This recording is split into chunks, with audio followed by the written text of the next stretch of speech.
নমস্কার সম্মানীয় দর্শক মণ্ডলী। টেট ইস্যু নিয়ে গোটা ভারতবর্ষে শিক্ষক বিদ্রোহ শুরু হয়েছে। আর এই শিক্ষক বিদ্রোহ শুরু হয়েছে কেন্দ্র সরকারের নীতির জন্য। 2017 সালে এমন একটা দুম করে অ্যামেন্ডমেন্ট নিয়ে এসেছে, তার ফলস্বরূপ গোটা ভারতবর্ষে শিক্ষক বিদ্রোহ শুরু হয়েছে। আমাদের পশ্চিমবঙ্গ ব্যতিক্রম, শীত ঘুমে চলে গেছে সমস্ত শিক্ষক সংগঠনগুলো।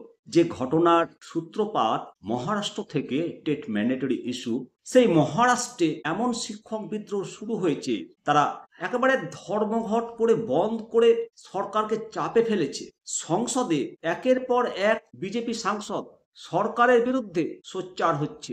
বিজেপি, জাতীয় কংগ্রেস, সমাজবাদী দল, শিবসেনা, আকালি দল, একাধিক পার্টির সাংসদরা সংসদে এই নিয়ে জোরালো বক্তব্য পেশ করছে।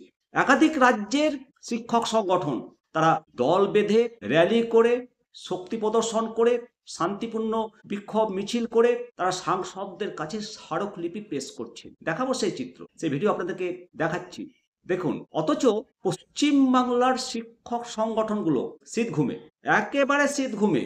এই শীত ঘুম যদি না ভাঙে, তাহলে জানালা দিয়ে বিপদ ঢুকতে দেরি লাগবে না। মাত্র 2 বছর, 1 সেপ্টেম্বর থেকে সুপ্রিম কোর্টের রায় ইমপ্লিমেন্ট হয়ে গেছে। দেখতে দেখতে 2 বছর কমপ্লিট হয়ে যাবে, বাধ্যতামূলক অবসর গ্রহণ করতে হবে।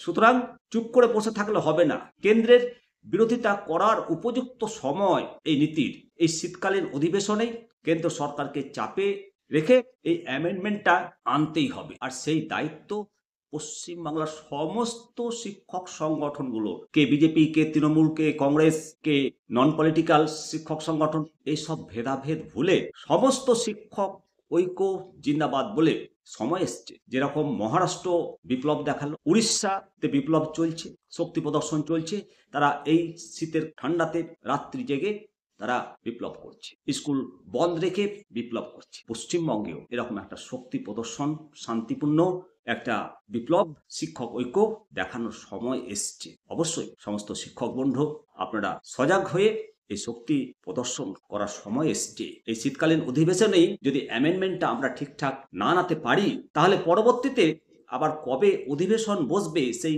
বাদল অধিবেশন, অনেক দেরি। তখন গঙ্গা দিয়ে অনেক জল বয়ে যাবে, সেই জলের প্লাবনে আমরা সবাই ভেসে চলে যাব। অবশ্যই আপনাদের গুরুত্বপূর্ণ মতামত কমেন্ট সেকশনে করবেন। ভালো থাকবে। জয় হিন্দ, জয় ভারত।